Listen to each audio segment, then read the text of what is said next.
Good morning po mga kalingap. Ayan po. Ayan, nagwo-walking tayo ngayong umaga. Ayan, galing sa landing pad. Medyo malayo pa po yung landing pad natin. Ayan, pumasok na po tayo dito sa diversion road. Hindi na po tayo nakapag-video dun sa highway kasi napakalalaki ng sasakyan. Grabe. Parang pag may dumaan sa'yo, liliparin ka din. So yan, dito na lang tayo mag-video. Yan, nagla-walking po tayo. At mga kalingap, ngayong umaga po ay pupunta tayo sa ating farm. Ayan. Wow, nagka-farm si Aljus dito sa Gumaka. Ayan. Papunta po tayo sa ating farm. Mamimitas ulit tayo ng kalamansi. Ayan. Grabe, mga angkin mang farm ng my farm. Next kahapon po pumunta tayo ng palengke at nagpaalam po tayo doon ulit sa may-ari ng farm ng kalamansian.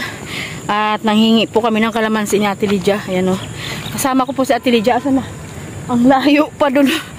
Ayun ba siya o? Grabe, layo na Ate Lydia. So kasama po natin si Ate Lydia na naglakad. At mamumitas po kami ng kalamansi ngayong umaga. Dahil napakasarap po ng kalamansing gawing juice. Lalo po sa mainit na panahon. Ayan o. Para hindi na po tayo bumili ng kalamansi. At pinamimigay naman po nila yung bunga ng kalamansi dito. Kaya sabi ko kay Ate Lydia ay maaga kami maglalakad para makapamitas kami ng kalamansi at hindi na namin yun bibilhin, di ba mga kalingap? So ayan po mga kalingap, tingnan nyo, samahan nyo, ang ganda ng paligid. Ito po, nandito po yan sa diversion road, parting Gumaka po, sa Gumaka, Quezon. Ayan. Noong unang pumunta po tayo dito ay nakasakay tayo sa sasakyan, kasama po natin sila Kuya Bal. Pero ngayon po ay dahil wala po tayong service, siyempre po ang ating service ay mga paa. Ayan, naglalakad po tayo ngayon dito.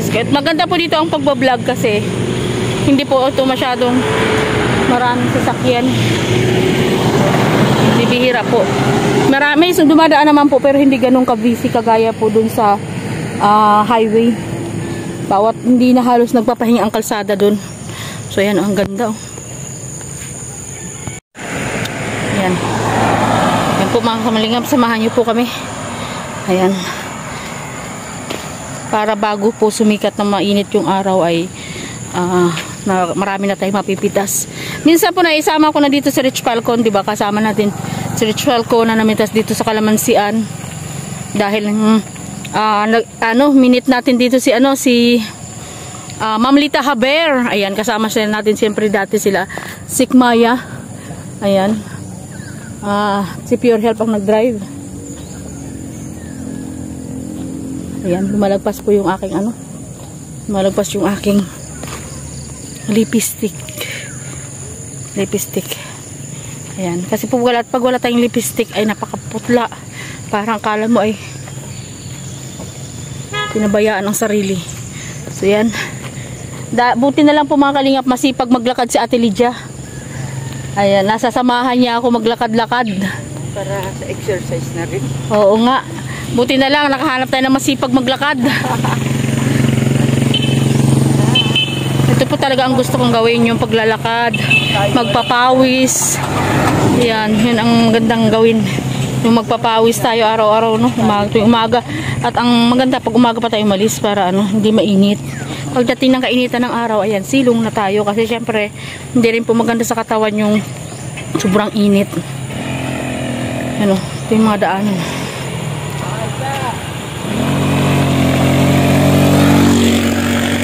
Ganda oh.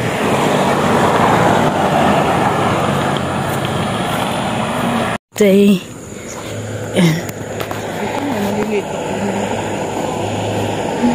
Parang ito ay farm.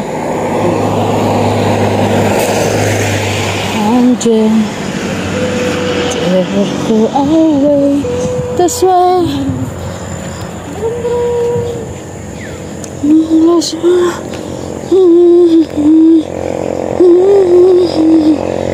to my heart. Remember,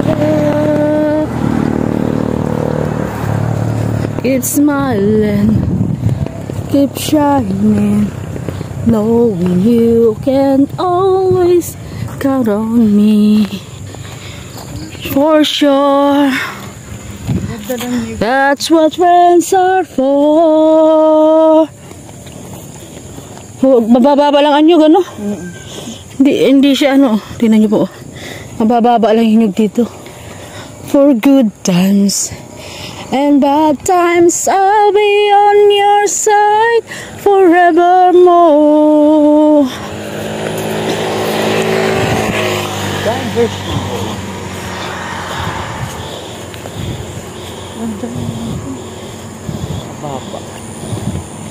That's what friends are for.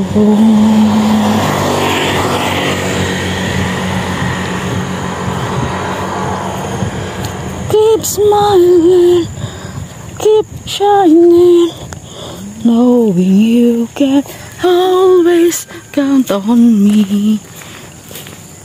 For sure, that's what friends are for. For good times and bad times, I'll be on your side forevermore.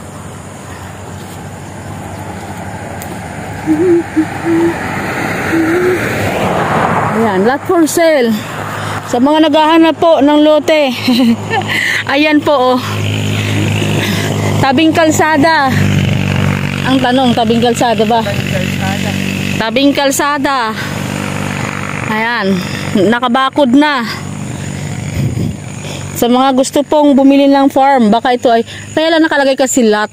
Ibig sabihin, lote lang siya, hindi siya farm. Baka ito po itong nakabakod na ito. Baka ito ay nakalote-lote siya. For residential. Ano, tabing kalsada. Gilid ng diversion road. Ayan, malapit na po nating maabot. Malapit na tayo, di ba? Oh, malapit na po natin, di ba? Ang bilis lang po maglakad. Hindi pa ako pinawisan. Lakad dating yun? Wala pa, oh. Baka mamaya pag huminto ako sa kalalabas.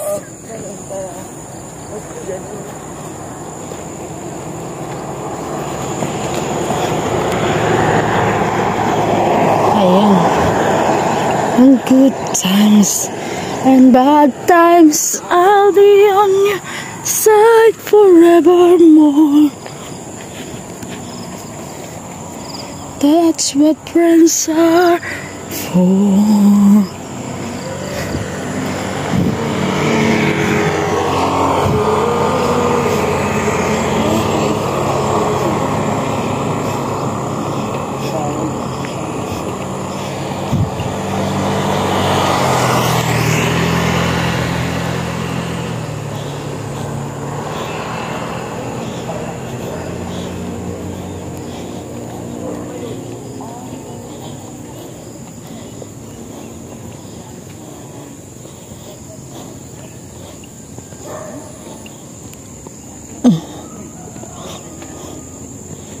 That's what friends.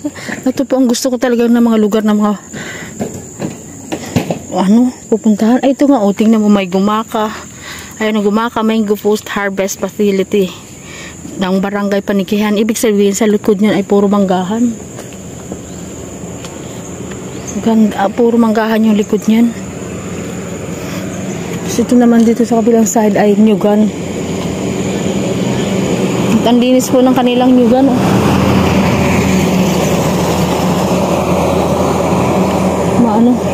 Malinis yung ilalim ng mga nyug. At ang tataas nga lang ng mga nyug dito. Tataas. Sabi.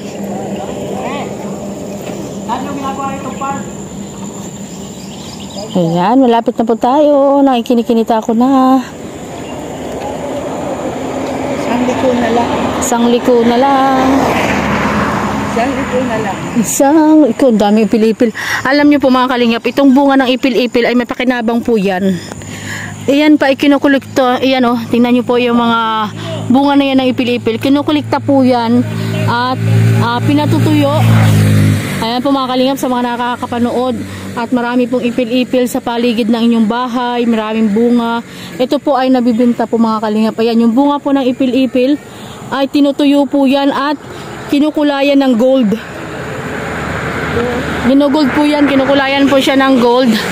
At ginagawa po yan pang decoration sa mga malalaking hotel. Sa mga malalaking hotel, at ginagawa po nila yung tree, yung Christmas tree. Christmas decor, yan. At karamihan din po dyan sa ginagawa nila dyan sa bulaklak, ay sa bunga ng ipil-ipil, yung tuyo.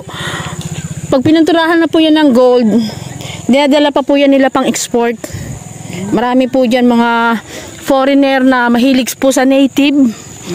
Ayan, tapos mga native na mga creative.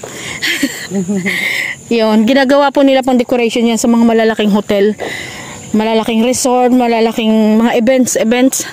Yan, ginagamit po nila yung bunga ng ipil-ipil. Kaya shoutout po sa ating mga kababayan dyan na marami pong ipil-ipil sa paligid nyo, sa tabi ng bahay nyo. Magiging source of income po ninyo yan. Alamin nyo lang po kung saan na ipagbibili. Yan. Pero mabibili, po yan, na ibibenta po yan sa San Juan, Quezon City po. Kung alam nyo po yung ano pangalan nito doon yun? Ayak, may patay na bird. Yung dati po siyang, basta mayroon po dito, mayroong bili, may mga bazaar po dyan sa San Juan. Nakaramihan po sa mga namimili dyan ay mga artista, mga malalaking tao. Dyan po sila namimili ng mga pang dekorasyon sa bahay. Dyan po namimili po sila niyan bunga ng ipil-ipil na may kulay na gold. O kaya po sa Divisoria, mayroon din po yan sa part ng Tutuban. Ng paninda naman nila ay puro native products, na bumibili din po sila ng bunga ng ipil-ipil. Kasi karamihan po ng pinag-aangkatan nila ng bunga ng ipil-ipil ay sa Tanay Rizal. Ang Tanay Rizal po kasi ay karamihan sa paligid doon ay mga ipil-ipil. Kaya po yung bunga nun ay kinukulikta nila at tinutuyo at kinukulayan. Sumalay po natin dito sa bayan ng Quezon. Marami din po dito ipil-ipil. At magiging maala nyo, maging source of na rin to, bilihan ng mga native products. O baka marami din po dito, hindi lang po natin pa natutuklasan. So ayan po mga kalingap, medyo talagang ganun po ako pag naglalakad para hindi po tayo hingalin, madaldal. Bago tayo makarating doon sa ating pupuntahan, marami na po ako nasabi. Diba? Sabi nga ni Falcon, hindi ako nauubusan ng sasabihin. So ayan, diba? Malapit na tayo. O paano wala lang nangyari? Ano Ate Lydia? Paano wala lang nangyari? Malapit na kami. Doon na lang. Oo, yun na lang. Aahon na kami.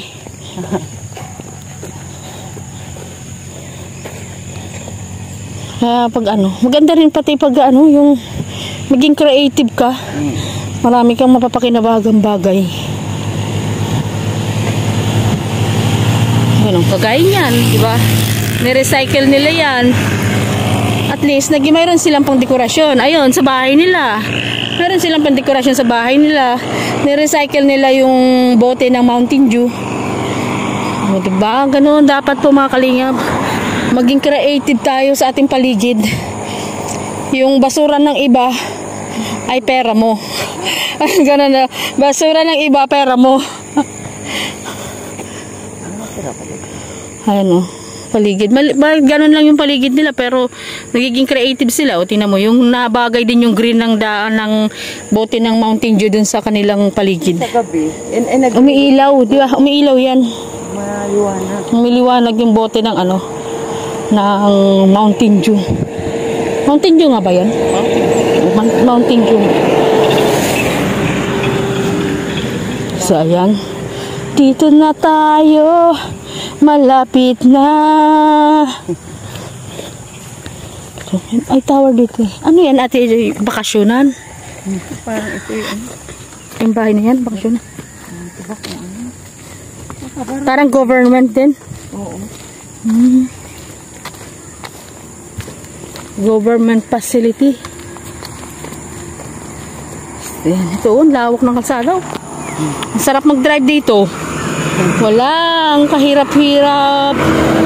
Ang linis-linis ng kalsada. Ganito po yung lugar na gustong-gusto ko yung nagdadrive eh. Yung wala akong iiwasan. Ano ng mga... Ay, oo nga. Nursery. Nursery. May farm. Parang ano yan? Parang pipinuhan. Pero parang pinabayaan, abandonado na. Ayan, health center pala. Meron pala siyang pangalan eh. Oh. Health center. Ayan, health center. Baka ito ng panikihan. Oo. Ito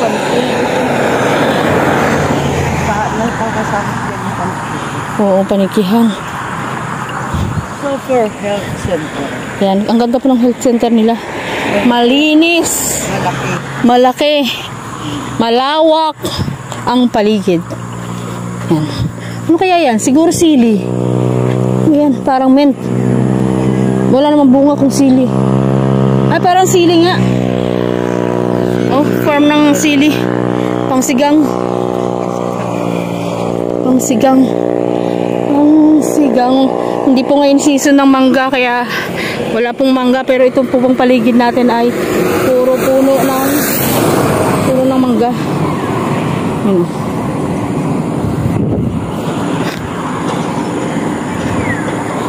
Puno ng mangga. Puno ng mangga.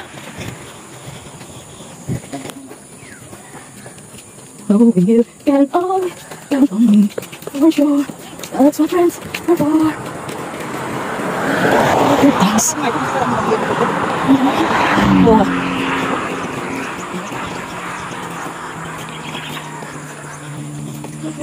Yung bundok lang nakakanatin dyan eh. Hindi ito bubot pa yung mga ayaw mong kakat. Oo, pero ako gusto ko ito, brand new warehouse. Daming pabo. Ito, maraming pabo ito. Hindi, nga, pabo. Kawala lang nila. Marami silang pabo. Matambing. Warehouse. Square meter. Ah, binibenta? Eh, binibenta nyo? Kasi okay na, brand new warehouse. 150 square meter. O, tumawag daw. Kasi binibenta po siya. Binibenta siya. Dami pa rin ano, mga ipil-ipil oh.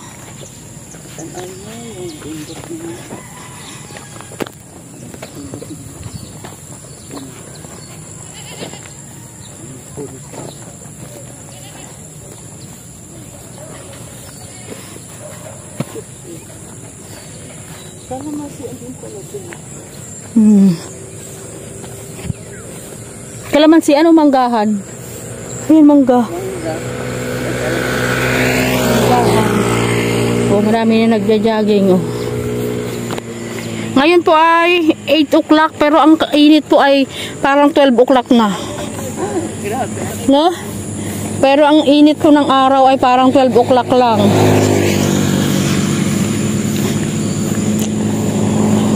Hey! Ayan, laro sila nag-walking. Good morning po!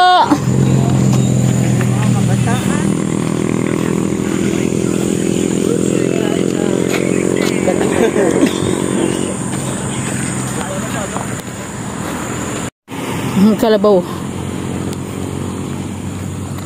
Parang may nagtatrabaho na. Mayroon din malaking magandang bakasyonan sa loob oh. Mga ganyang bakasyonan ka lang na ganyan. Ay, grabe. Ayan nyo po. Nakikita nyo na po ba yung nakikita kong bundok? Ayan. Yung nakikita nyo pong bundok na yan. Ayan. Yung nakikita nyo pong bundok na yan. Yan po ang ating aakyatin. Dahil yan po ang bundok ng Kalamansian na pupuntahan natin. Yung duk-tok-tok na hindi pa natin narating yan oh. Doon lang tayo sa baba. Ano po talaga tawag dyan ay bakilid. Masyado pong matarik yan, madulas pa yung daan, yung lupa.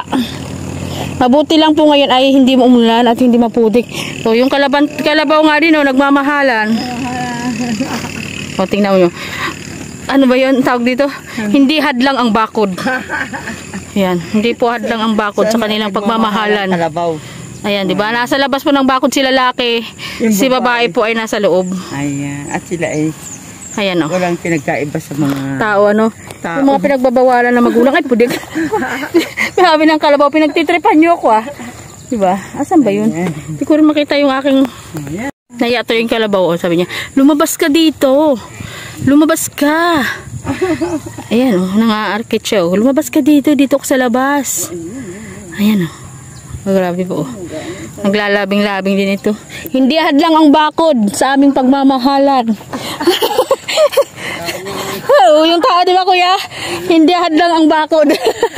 Sabi bang sabi nung lalaki.